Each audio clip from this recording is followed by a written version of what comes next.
My name is Andrew Jacobs. I'm here literally just to chair the session and get things kicked off and to ask some questions at appropriate times. One question I would want to ask you, first of all, so put this into the Q&A tab for me. How confident are you that your organisation's learning content is fully accessible? Just tell me in the questions tab, use the questions tab for this one. Please tell me, how confident are you that your organisation's learning content is fully accessible? Very confident? Fully confident? Thank you for your honesty, Rebecca. Not at all.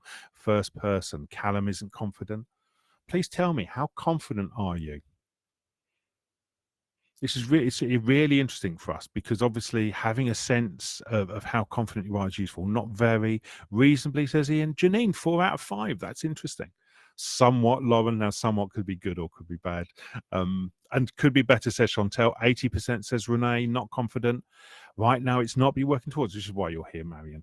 A freelancer, don't know how many companies are not. Yeah, absolutely, Kerry. Absolutely. 4 out of 10, says Dawn. Not 4 out of 5, 4 out of 10. Delighted to welcome you, Michael, to the session today. Do these answers surprise you at all? What do you think of some of these responses, Michael? I think, so hi everyone, I'm Mike Osborne. In terms of your question, Andrew, no, these answers don't surprise me. What's really great about everybody being here today is purely the fact that, you know, you are on your journey. So whether you're joining today as an 8 out of 10 or 4 out of 10, this isn't about getting you to a 10 out of 10 towards the end of the session. It's about getting you a few steps up from where you are. As Susie Miller, the author of who quite literally wrote the book on accessibility, she likes to use the mantra progress over perfection. So in terms of what we need to be doing, making that progress just by being here today, you're already making some good steps and some good headway into the kind of things that need to be done. Just bear with me, my mouse has gone to sleep. Yeah, hi everyone, thank you for being here, and thanks to Netx for having me. As I said, my name is Mike Osborne. I am a neurodivergent cocktail of Tourette's, ADHD, autism, depression, and anxiety. I am a white male in his mid-30s now, short dark hair, and my pronouns are he, him. In today's session, what I want to talk to you about is why accessibility is important, especially in learning and development. And kind of my goal is to take us from compliance, where many of us may typically think of accessibility at the moment, towards creating a system of creativity, equity, belonging, and its impact overall. So my goal is to challenge some assumptions. I want to move the conversation to be kind of just meeting the legal standards. Some of you may be familiar with the European Accessibility Act, which come into effect in June 2025. Some of you may be preparing for the Americans with Disability Act coming into effect in April 2026. The goal ultimately here is to move towards meaningful learning experiences that actually build work for more and more people. So the problem that we're not solving, just bear with me. Not sure why this isn't working. Here we go. It's going to be me. It'll be me moving the slides on our side, Michael. So apologies if it's causing any issues for you. No, it's all good this end. So here we go. Here's the hard truth: 16 million people in the UK identify as disabled, and that's just the start. So there are millions with us kind of in the UK, all across the world, who might be undiagnosed. And even if you have a diagnosis, you might be considering, or you might not disclose it at work, and that can be for a number of reasons. It might be through fear of discrimination. It could be you fear it's going to impact your career progress. If you work in certain sectors like HR, where you might be expected to work with lots of documents, there might be a number of reasons why you might not be comfortable disclosing in the workplace for psychological safety. There are also situational barriers, such as glare on the screen, which can have an impact. And there's also cognitive processing challenges that aren't always visible to us. What I would say, though, is that most corporate learning still operates on the assumptions that kind of accessibility is a legal checkbox. So it's something that you can kind of tick and end, and that's the end. So if you just take nothing else from the session, one of the things I'd like you to think about at the end is essentially the Web Content Accessibility Guidelines and compliance are just the minimum thresholds. So there's always more we can be doing. My background is in games technology. We work on the mantra, that something that might never be done, but there will be a point in which it is ready. So it might never be finished. There's always things you can add to it. And when we do audits at Accessible Me, we typically do 4 levels. We do bronze, so these are the things you need to do to make sure you're compliant. We do silver, so those are the things you might need to do in the next quarter. Gold, things you might need to do in the next year. And then we do a hypothetical platinum. So if you had unlimited time, unlimited budget, what might that utopia look like? Ultimately, what gets missed is the mindset. In the mindset of compliance is the learner experience. So when accessibility is an afterthought, the exclusion is ultimately inevitable. Andrew, if you can skip to the next slide. So the companies who win big in accessibility, they don't treat accessibility as compliance. They treat it as just part of the design. So whether that's the kind of the learner journey, whether that's the user experience, if you consider accessibility to be part of the user experience, it can actually open up creativity. So that means bringing accessibility into the design process from the start, not just testing it at the end. And I cannot tell you the amount of times we get brought in at the testing phase going, so we've built this application, we built this piece of learning. What are your thoughts? Now, if you take accessibility from the initial designs, the concepts, to development, whether that's your MVP, from those initial developments to release, especially if it's suddenly consumer facing and you have to do recalls, each stage of that design process, the cost of these accessibility fixes is actually going up probably by about 5 times. That means bringing accessibility in from the start. It's not just testing at the end. It's going to save you a lot of money. And the things that we need to do to make accessibility more workable for everyone from the start doesn't have to be expensive. What you do need to do, though, is to involve people with lived experience, as you'll hear more through the session, into the learning design. It means recognizing that inclusion leads to innovation. So if you can log into your session and you can expose some of the variables, you can turn off any background music in your e-learning, if you can increase the font size or change the contrast, all of these things are going to make your experience much more personal to the individual. And when you build with accessibility early, you don't just meet the law, you design better learning for everyone. So better fonts increases legibility, and better legibility increases the learning. So why wouldn't you, ultimately? On to the next slide, and pay attention to the image change here. So in the image we have on the screen, you've seen previously, one of the ways we typically treat learning or assessment is to try and get everyone to the top of the tree. So what does creative accessibility looks like? And here's a few kind of examples. In the image, we have a scenario where the elephant is squirting water, the monkey's climbing a rope, the bird's flying through a hoop.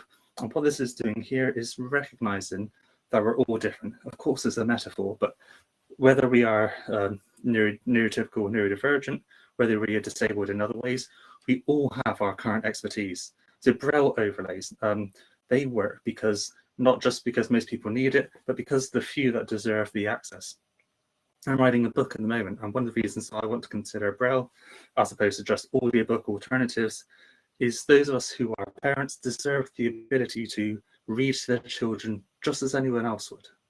We also use color palettes and fonts and contrasts designed specifically for users with different conditions such as color blindness or others, because a white screen and black text doesn't work for everyone.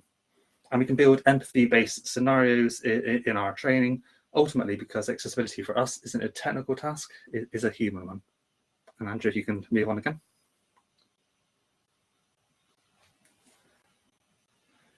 So here's a challenge I'd like to put to every learning leader today, regardless of where you kind of at the start of the journey, just thinking about accessibility, whether you own accessibility and can really make that change in your business.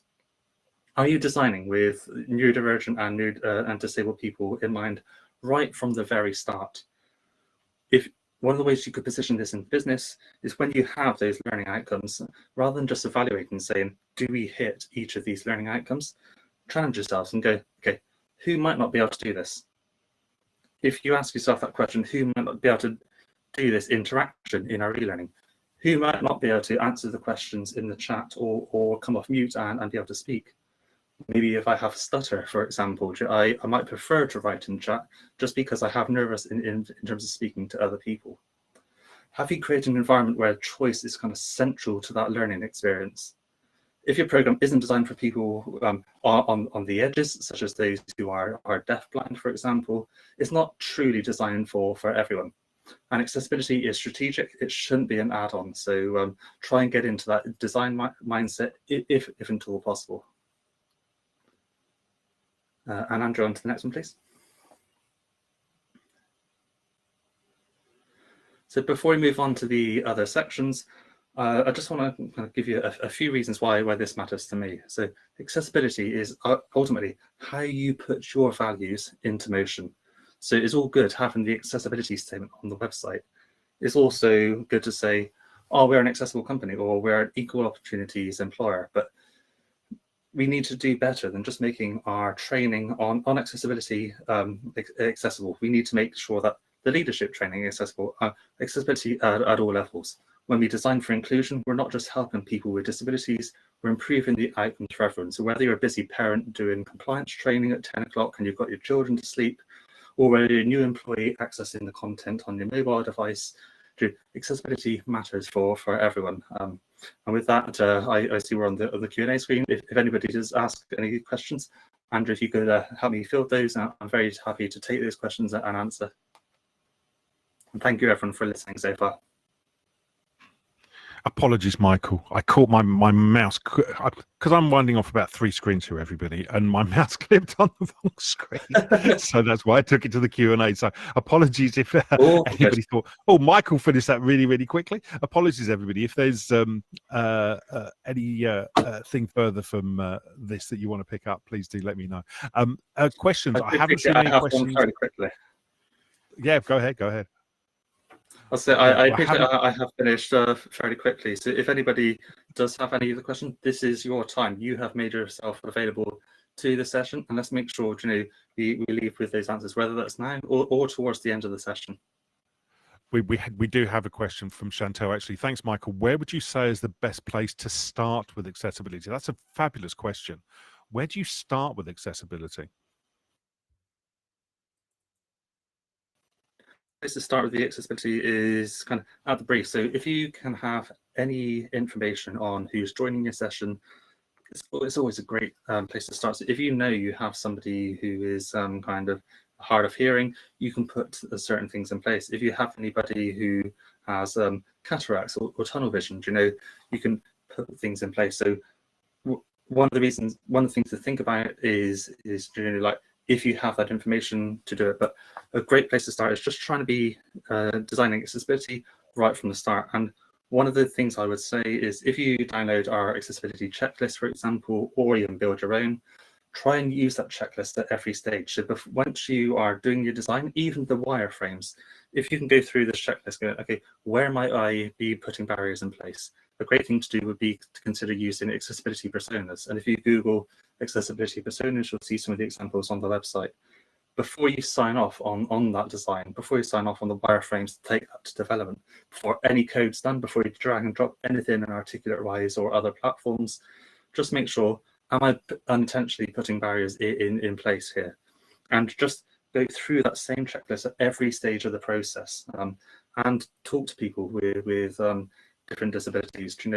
When I ask different questions, so for example, if there is a fire alarm and somebody is deaf and hard of hearing and they are asleep, how do they know what's going on and how are they notified? That's how I learned things like there's a vibrating pillow. So quite often these accessible alternatives exist. It's just having the kind of the mindset to be aware and ask different questions.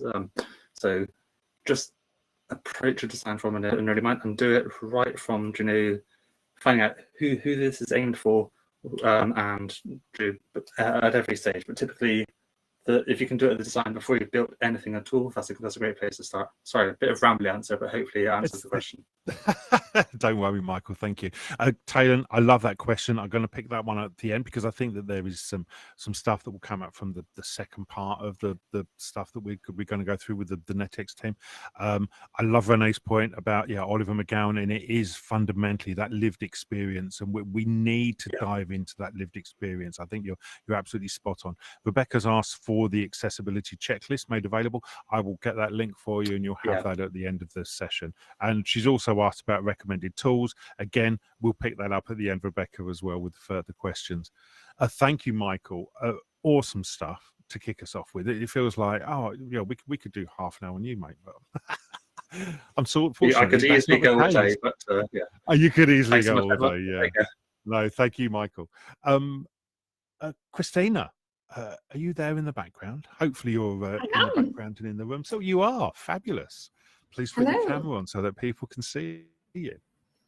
Hello, everybody. I'll just introduce myself then. I'm Christina Copperthwaite. I work at Virtual College, who is also attached to NetX. We're an e-learning company, and we are really quite interested in accessibility. So myself, Emma Lyles, who's our graphic design manager, and Sabina DeCamps, who is our learning experience coordinator. We're here to talk about a bit more detail about how we approach what Michael's just talked about in our learning design, and how we make our experiences more accessible and inclusive for everybody. So for us, we always start with the assumption that somebody using our course has some sort of disability or is neurodivergent, even if they haven't shared that information with us or we haven't got access to that information. We know that what helps one person isn't always going to help another person either. So because it's not really possible to support every individual condition separately, we focus on shared challenges that affect multiple disability or neurodivergent groups. And by doing that, we can then make improvements, not just for one group, because that will then inevitably make the experience better for other people at the same time. So for us at NetX and Virtual College, we don't just stop at that WCAG guidelines. For us, accessibility isn't about ticking boxes, just like what Michael has said there. It's about going beyond that equality and aiming for equity, giving basically every learner the best possible chance to succeed. So I do have a question for you that you can enter into the polls, which is, which accessibility challenges do you encounter most in your organisation? Please feel free to choose a one of these sessions or one of these responses. Are they visual? Are they cognitive? Are they reading or language, or are they something else? I see we've got a couple of people who said something else. Thank you, Taylor. Dyslexia. That's a interesting one. Putting that in, I used to work in the fire service. Dyscalculia was really big in the fire service, which is really scary because if you've got people working on breathing apparatus entry control, they need to understand their maths, which was a common one. Reading and language is the most common response coming out from this. Is that a surprise to you, Christina? Not particularly, because the ability to process information, whether that's reading or hearing, is quite complex, and there are lots of different disabilities and neurodivergence that can impact on that. So it's not surprising, but what I think is probably more surprising is the proportion of the population that actually you're talking about there as well. There's an awful lot of people that you wouldn't realise have these difficulties, and it's invisible. You can't look at someone and know that they struggle with reading or language. Fabulous. Thank you. Thank you to everybody for scoring that. And just giving us a sense as well. I had really interesting. It might be obviously was self-selecting. And I love your responses, Sophie. I chose something else as I don't think we know or asked this question. I think that's a really, really insightful response there, Sophie, because on reflection, there's an assumption that those who need it can access it. But if someone doesn't know, people don't know what they don't know. And that's why I thought it's interesting, the dyscalculia thing, because people don't realize that they don't understand what they're covering, which is really interesting. So thank you. Keep up with the conversation, keep up with the questions, everybody, by the way, as well. I'm interested in how NetX is supporting learners. Sabina, hopefully you're there. Please feel free, put your camera on, put your microphone on. We can hear you. This is good. Sabina calling. Oh, I put the camera on as well, so I hope you can see me as well. So at NetX, we try to go beyond WCAG, and we try to balance a wide range of learner needs. Normally, we try to be fully accessible wherever possible. However, on occasion, if a not accessible interaction seems to be the very best option for the vast majority of learners, then we sometimes work with alternatives, so everybody can choose what's best for them. And what's really key about these alternatives is that they meet the same learning outcomes and that they are equally engaging. And if you go to the next page, please, there is an example of such an alternative. So for our slips and trips course, we created a little gamified activity where the learner has to walk around the building and try to spot slip and trip hazards. And for learners who can't do this, we created a little adventure story, which basically covers the same content, the same learning, but instead of looking and clicking at objects, the challenge is within this story. So everybody gets the same learning, but in different ways, and everybody can choose what they prefer. Can you please move on?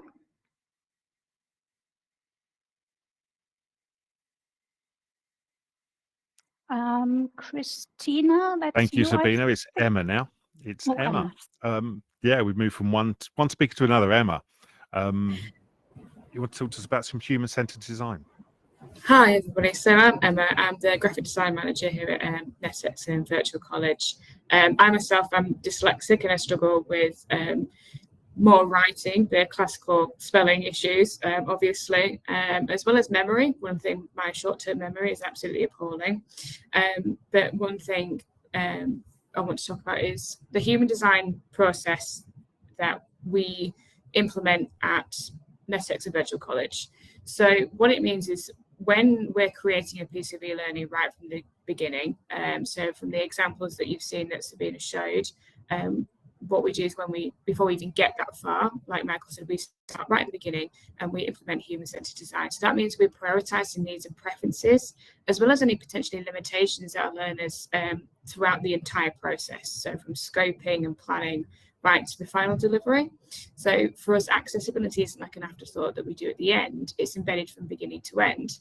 So disabilities, you know, they can be visible, they can be hidden, but also there's temporary disabilities, so such as somebody's broken their arm or something, they might only have, you know, limited mobility for only 6 months.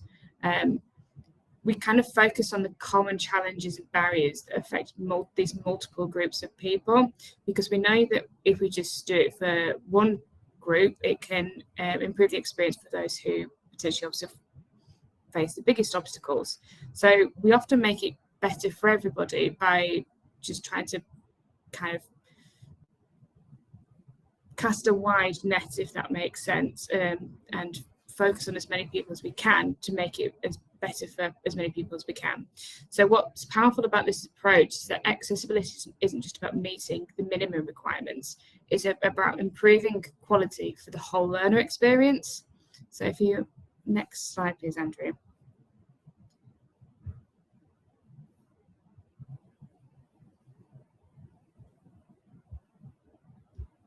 So one example is like when we check colour contrast, for example, to meet WCAG requirements. We test our designs for colour blindness as well, because around at least 1 in 20 people have some sort of colour vision deficiency, which means that they may not distinguish between certain colours. Without careful design, we could easily miss the important visual information. And by testing and adjusting colours and not relying on colour alone to communicate meaning, we make sure that all the learners can understand and act on what they see. So WCAG can only get you so far because it will test you the colour contrast between certain things, but it doesn't actually enable you necessarily to test for the colour blindness issue. So if you have buttons that have different states. You know, the contrast might meet the requirements, but it might not actually be effective for people who are colourblind, because there isn't necessarily the hue shift that, or tint shift, that actually might enable them to see better. And I think then it's on to a poll next, I think is Andrew. It will be Emma. I'm fascinated with this because I always assumed colour blindness is red, green, and that's it. That's all that was there. And when I saw this slide, I'm stunned. And I love the fact that you've also got a link for testing for colour blindness, which we'll send to everybody at the end as well. It's so useful. Again, no idea how much stuff falls around this. Again, we're diving into somewhere else now. So this is awesome. Has anybody ever heard of Erland syndrome? Can you open that poll up for us, please, Liam? Can you open the poll? Have you ever heard of Erland syndrome? Please do let us know. Wow. I can see the results. The poll's been open for 10 seconds and we already had 26 of you have already told us. Oh, no problem, Sophie. Thank you for joining us. And yeah, please do pick up the recording. Recording will be available, everybody, from tomorrow on a link. So we've had 30 of you voted. I'm going to end the poll and share those results. So Erland syndrome, 3/4 of you, 77% of you haven't heard of Erland syndrome. Sabina, I'm going to come to you. I'm really interested. So tell us about Erland syndrome. What is it? Yeah, 3/4 of people here don't know what it is. Tell us about Erland syndrome, please, Sabina. Could you move on to the next slide, please? So, thank you. So Erland syndrome is a so-called perceptual processing difficulty, which, according to the Erland Institute, affects about 14% of the population. And one of the issues a person with Erland syndrome might encounter is that they experience text in a different way. The text seems to move or to blur or to distort, which makes then reading really, really difficult and tiring, and it can cause headaches.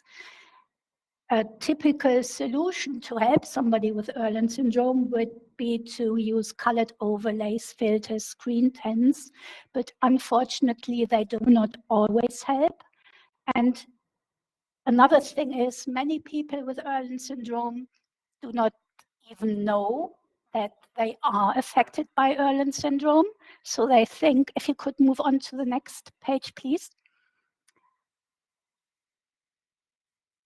So this are some examples what the text can look like. You can see if this is your text and you're supposed to read it, it would be really difficult, and it's no wonder somebody might get a headache or might struggle. And if you've seen text like this ever, you've never heard anybody else sees text completely differently, you may not be aware there is a problem and you can do something about it. So what we therefore, if you could move on to the next slide, please. So we try to help by, one of the problems is that, or one of something most people with Erland syndrome share is they especially struggle with seeing black text on a bright white background because the glare is just very strong and they just can't read the text properly. And just by making a teeny tiny change, using dark gray instead of black, or using off-white or cream or pastel colored background instead of a bright white one, it becomes a lot easier to experience the text, to read the text. And this is an example where a tiny change, which doesn't even affect, you know, the development time or development costs, can make a big difference for a certain group of learners. Can you please move on?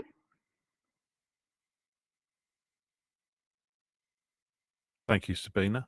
I'm really interested in your responses to this question. If you can throw the poll up again for me, please. Oh, look at that.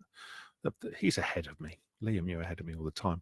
How often does your organisation test for accessibility before launch? Oh, okay, this is interesting. Oh, I'm loving the responses coming through from this question. Oh, this is fabulous. I'll give you a few more moments. So we had 20 seconds or so. I'll give you another 10 seconds or so. to respond to this one for us, please? I'm loving the mix here. Oh, and thank you, Christina. Yeah, famous people who have Erlands. Bono, which is why he wears those glasses, and Johnny Depp as well. Interesting. Let's share the results. There we go. So let's have a look at the results. Thank you, Callum. Since I joined L&D, we do in L&D at least. Thank you. Renee, I like that. We always ask people to tell us, but we don't actually ask directly. Look at that spread of the results. That's a really interesting spread. 24%, 17%, 31, 28. It's very evenly spread between all four of those. Christina, are you surprised by that at all? I have to be honest, I've worked at organisations that have been really hot on it and really good with testing and checking accessibility. And I've worked with organisations that still don't even know what the word accessibility is. So in some ways, I'm not surprised, but it is really interesting to see how many people are spread across that category. So yeah, very interesting.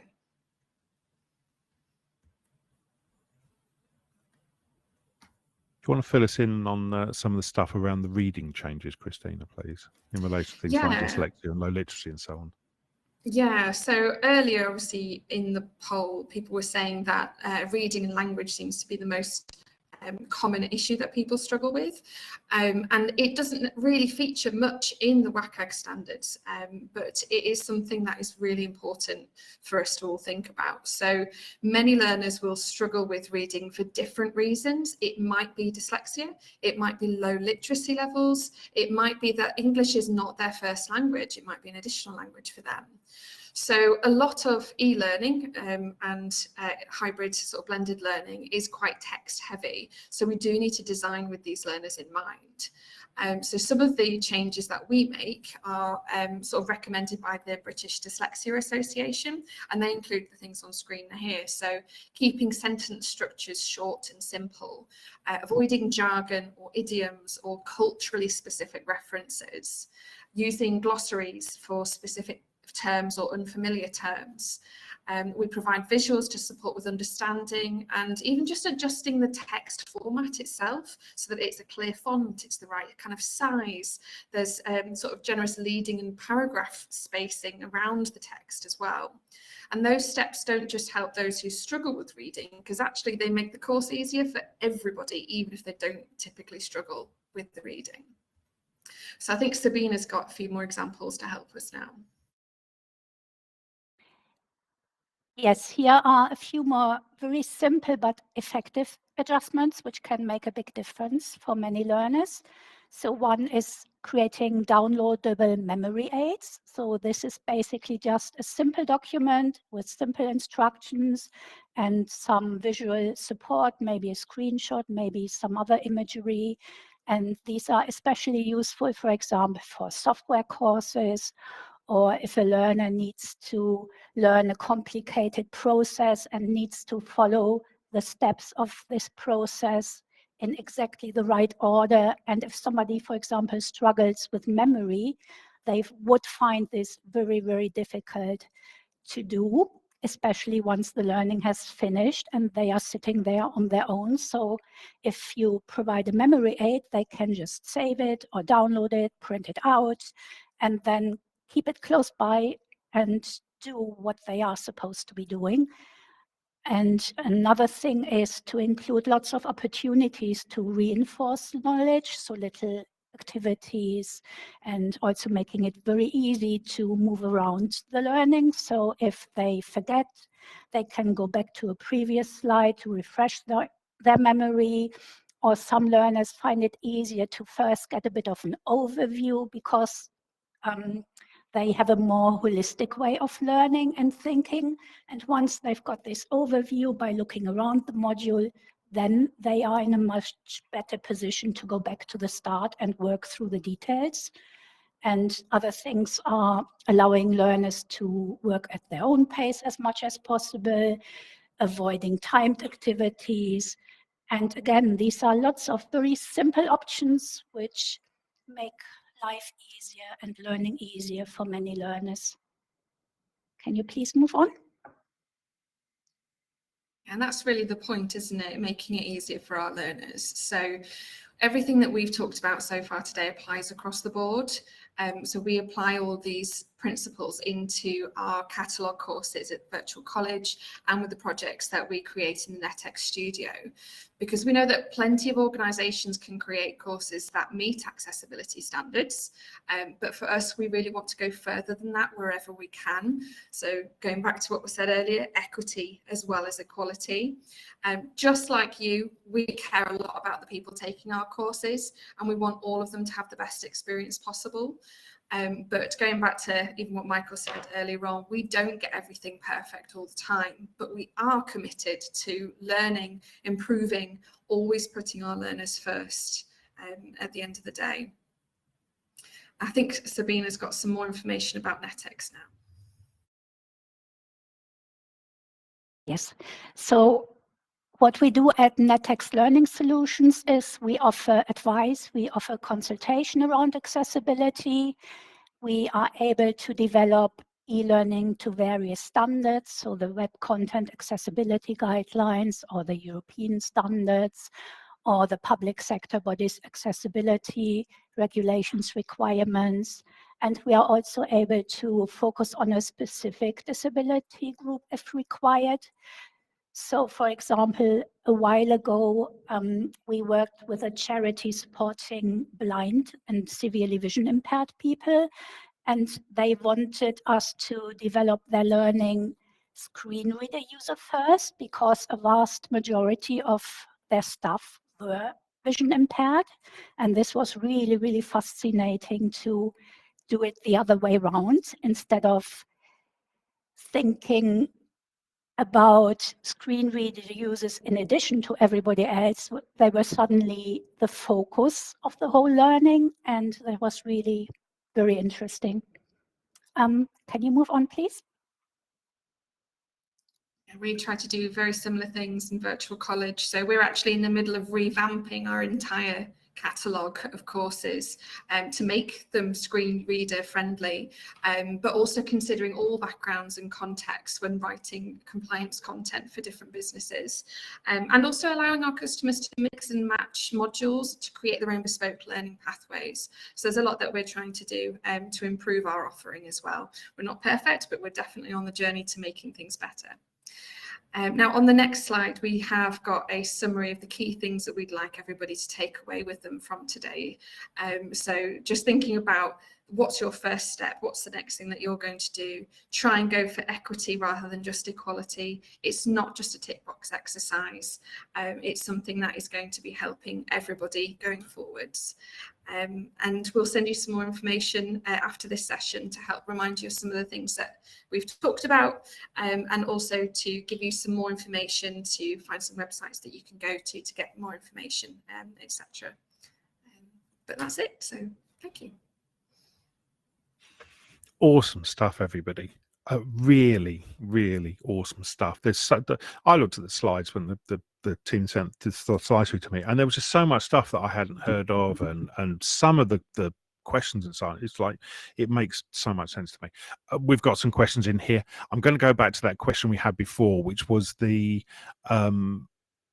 to do with video, which I love this question, Taylor, which is, how do you deal with colleagues who feel that video are the only training that's needed? I'll open this out to anybody on who's presenting. What are your thoughts on this? How do we deal with people who think video is the only channel that we could and should be using? I'm happy to take that one. So, please, Emma, as you can imagine, as a graphic designer, I do a lot of video content. I do a lot of animated content. I think animation and video content can be useful, but it's right, it shouldn't be the only content available, because even within video and animated content, there can be barriers. So within e-learning and at NetX and Virtual College, we do put closed captions on and provide transcripts. But again, you are competing for people's time and attention. So, you know, long videos aren't always the best choice. We try and keep things kind of no more than 2 minutes, and even that can be too long. So if you are developing lots of video content, you actually need to maybe look at doing bite-sized video content, but it shouldn't be your only option, because then you're potentially kind of not supporting the people that kind of need a bit longer to process content, or may want kind of more words to be able to read things. I'm guessing, Michael, you have some thoughts on that as well? Yeah, absolutely. And I kind of liken it to, imagine going to a restaurant and only having kind of one meal as an option. You know, would you be going back to that restaurant, particularly if you fancied something a little different? Probably not. So that, just in terms of, not to get into like learning styles, because obviously widely debunked, but I think it is true we have learning preferences. So some of us enjoy watching video, other of us don't. But one of the things we ought to consider is, in order to be accessible, your video is going to need the captions and the transcript.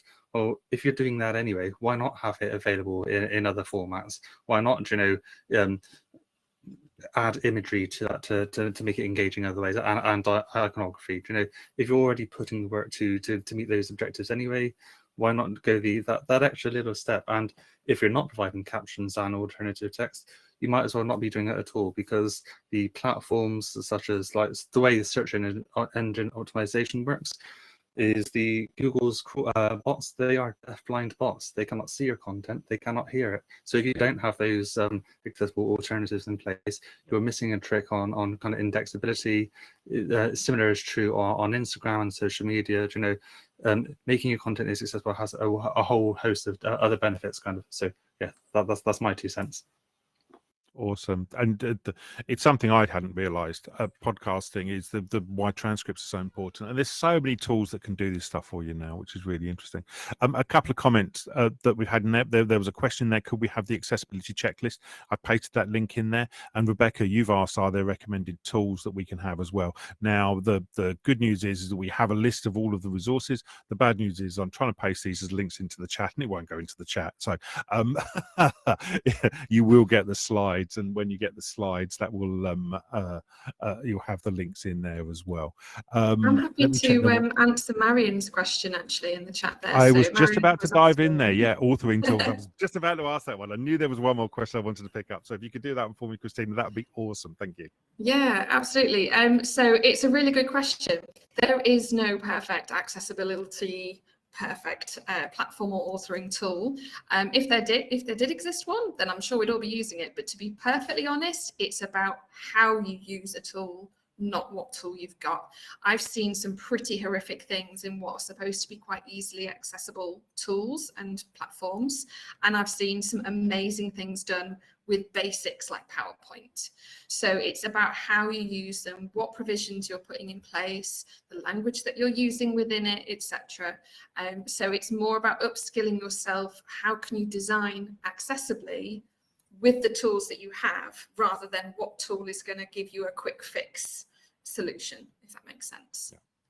Fabulous. I was going to say I agree 100%. There are so many tools out there, but all of them do 80% of what you want them to do, but they all do a different 80%, and that's the problem. So it's like having to use 2 or 3 or 4 or 5 or 6 or 7 in order to make the thing work. We are at time. Awesome.